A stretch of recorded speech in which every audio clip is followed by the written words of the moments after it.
ஓம் சாய்நாதனே போற்றி. வாழ்க வையகம், வாழ்க வளமுடன். அனைத்து உறவுகளுக்கும் இனிய வணக்கம்.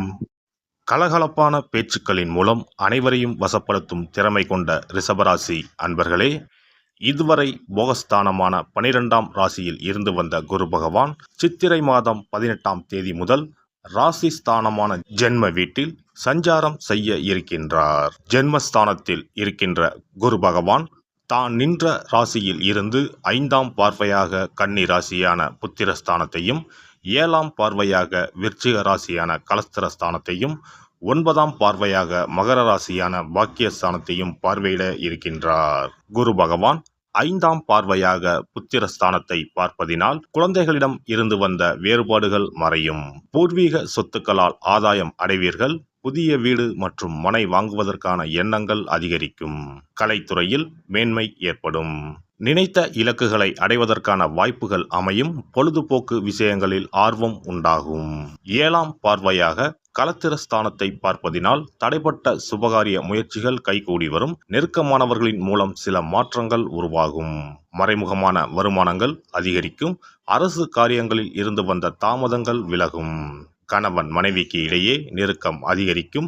நண்பர்களின் வட்டம் விரிவடையும். தவறிய சில வாய்ப்புகள் மீண்டும் கிடைக்கும். குரு பகவான் 9ஆம் பார்வையாக பாக்கியஸ்தானத்தை பார்ப்பதினால் பொருளாதாரத்தில் இருந்து வந்த நெருக்கடியான சூழல் படிப்படியாக குறையும். தெய்வீக பணிகளில் உள்ளவர்களுக்கு மதிப்பு அதிகரிக்கும். வெளிநாட்டு பயணங்களில் இருந்து வந்த தடை தாமதங்கள் விலகும். கடன் பிரச்சனைகளை கட்டுப்பாட்டுக்குள் கொண்டு வருவீர்கள். பயணங்களின் மூலம் சில அனுபவங்கள் ஏற்படும். சமூகம் தொடர்பான விஷயங்களில் பொறுமையுடன் செயல்படுவது நல்லது. ஜென்ம வீட்டில் குரு பகவான் நிற்பதால் கனிவான பேச்சுக்கள் நன்மதிப்பை உருவாக்கும்.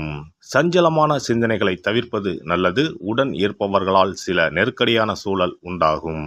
சேமிப்பு சார்ந்த எண்ணங்கள் அதிகரிக்கும். மற்றவர்களை நம்பி செயல்படுவதை குறைத்துக் கொள்ளவும். மனதளவில் புதுவிதமான சிந்தனைகள் பிறக்கும். எதிலும் விவேகத்தோடு செயல்படவும். பழைய சிந்தனைகளால் ஒருவிதமான தடுமாற்றம் ஏற்படும். எதிர்காலம் சார்ந்த எண்ணங்கள் மனதில் அதிகரிக்கும். குரு பகவான் 1/5/2024 முதல் 11/6/2024 வரை கிருத்திகை நட்சத்திரத்தில் சஞ்சரிக்கின்றார். இந்த காலகட்டத்தில் உடல் ஆரோக்கியத்தில் ஏற்ற இறக்கமான சூழல் உண்டாகும். தேவையற்ற பயணங்களை குறைத்துக் கொள்வது நல்லது. மாணவர்களுக்கு கல்வியில் இருந்து வந்த ஆர்வமின்மை குறையும். வாகன பழுதுகளை சரி செய்து கொள்வது வீண் விரயங்களை தவிர்க்கும். கிடைக்கும் வாய்ப்பு சிறியதாக இருந்தாலும் அதை பயன்படுத்தி கொள்ளவும். வியாபார முதலீடுகளில் ஆலோசனை பெற்று முடிவுகளை எடுக்கவும். குரு பகவான் 12/6/2024 முதல் 18/8/2024 வரை மற்றும் 12/2/2025 முதல் 4/4/2025 வரை ரோகிணி நட்சத்திரத்தில் சஞ்சரிப்பார். இந்த காலகட்டங்களில் கொடுக்கல் வாங்கல் செயல்களை குறைத்துக் கொள்வது நல்லது. முன்ஜாமீன் செயல்களை தவிர்த்து கொள்ளவும். முயற்சிகளில் உண்டாகும் தடைகளின் மூலம் மாறுபட்ட அனுபவங்கள் ஏற்படும். மனதளவில் எதிர்காலம் சார்ந்த சில புதிய திட்டங்களை உருவாக்குவீர்கள். உங்கள் பேச்சுக்கான மதிப்பு காலதாமதமாகவே கிடைக்கும். சகோதரர்களின் வழியில் ஆதரவு ஏற்படும். சேமிப்பு தொடர்பான புதிய திட்டங்களை உருவாக்கிக் கொள்வீர்கள். குரு பகவான் 19/8/2024 முதல் 14/10/2024 வரை மற்றும் 5/4/2025 முதல் 10/5/2025 வரை மிருகசிரிச நட்சத்திரத்தில் சஞ்சரிக்கின்றார். இந்த காலகட்டத்தில் பழகும் நபர்களின் தன்மைகளை அறிந்து ஆலோசனைகளையும் கருத்துக்களையும் கூறவும். ஆடம்பர சிந்தனைகளால் வீண் விரயங்கள் ஏற்படும். வியாபாரத்தில் சில போட்டிகள் இருந்தாலும் மாறுபட்ட அனுபவங்களின் மூலம் வெற்றிகளை உருவாக்கிக் கொள்வீர்கள். உத்தியோக பணிகளில் கவனத்தோடு செயல்பட்டால் முன்னேற்றம் ஏற்படும். வாழ்க்கை துணைவரின் தேவைகளை நிறைவேற்றி வைப்பீர்கள். சிலருக்கு வெளியூர் மற்றும் வெளிநாடு செல்வதற்கான வாய்ப்புகள் சாதகமாக அமையும். குருவின் வக்கரகால சஞ்சாரத்தால் நிலுவையில் இருந்து வந்த வரவுகள் தேவைக்கேற்ப கிடைக்கும். குடும்ப தேவைகளை நிறைவேற்றி வைப்பீர்கள். குழந்தைகளின் வழியில் சுபகாரியங்கள் செய்வதற்கான வாய்ப்புகள் சாதகமாகும். கணவன் மனைவிக்கு இடையே அந்யோன்யம் அதிகரிக்கும். பலம் மற்றும் பலவீனங்களை புரிந்து கொள்வதற்கான தருணங்கள் ஏற்படும்.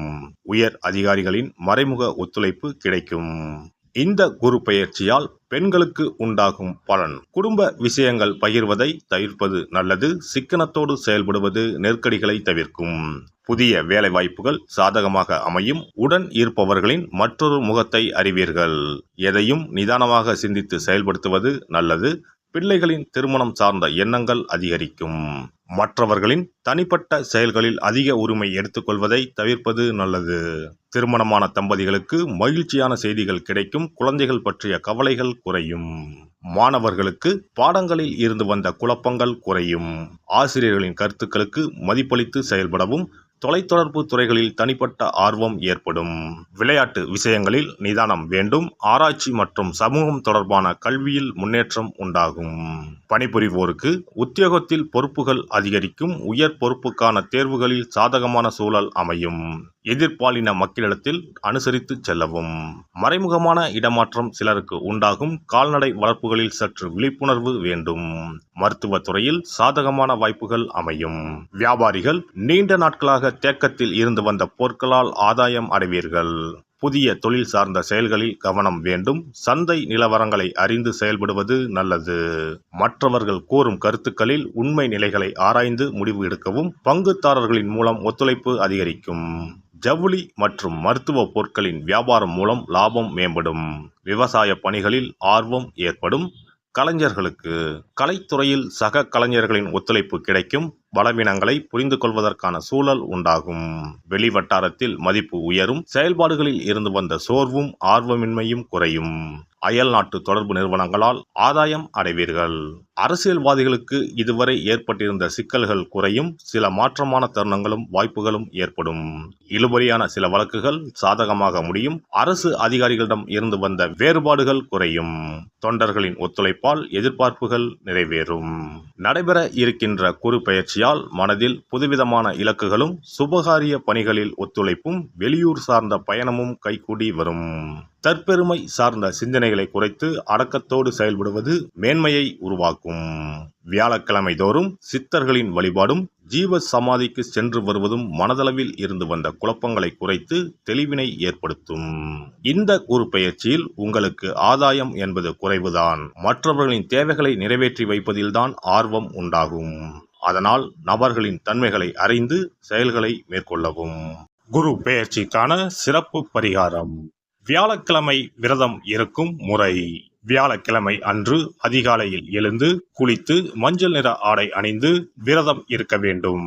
அருகிலுள்ள கோவிலின் நவகிரக சன்னதிக்கு சென்று குரு பகவானுக்கு சந்தனம், மஞ்சள் போன்றவற்றை கொண்டு அபிஷேகம் செய்ய வேண்டும். பிறகு குங்குமப்பூ கலந்த பசும்பாலை கொண்டு குரு பகவானுக்கு அபிஷேகம் செய்து வழிபட வேண்டும். மஞ்சள் நிற பூக்கள் சாற்றி மஞ்சள் நிற இனிப்புகளை நைவேத்தியம் செய்து வழிபட வேண்டும். குரு பகவானுக்குரிய தானியமான கொண்டை கடலையை நைவேத்தியமாகவோ அல்லது கொண்டை கடலையில் மாலை கட்டியோ அணிவிக்கலாம். மாலை நேரத்தில் மஞ்சள் நிற இனிப்புகள், ஆடைகள் போன்றவற்றை வறுமை நிலையில் இருப்பவர்களுக்கு தானம் அளிப்பது நல்லது. இரவில் உப்பு சேர்க்காத உணவை சமைத்து சாப்பிட்டு வியாழக்கிழமை விரதத்தை நிறைவு செய்யலாம். குரு பகவானை வழிபடும் முறை. குரு பகவானுக்கு தேங்காய் எண்ணெய், நல்லெண்ணெய், நெய் ஆகிய மூன்றையும் கலந்து விளக்கேற்ற வேண்டும். குரு பகவானுக்கு ஏற்றப்படும் விளக்குகளின் எண்ணிக்கை 11 அல்லது 21 இருப்பது சிறந்தது. குரு பகவானுக்கு பிடித்த மலர்கள் முல்லை, மல்லிகை. ஆகையால் அவருக்கு முல்லை அல்லது மல்லிகை மாலையை அணிவித்து கொண்டை கடலையை படைத்து வழிபடுவது சிறந்தது. குரு பகவானுக்குரிய வளர்பிறை வியாழக்கிழமை விரதத்தை முறையாக மேற்கொள்பவர்களுக்கு வாழ்வில் பல யோகங்கள் ஏற்படும்.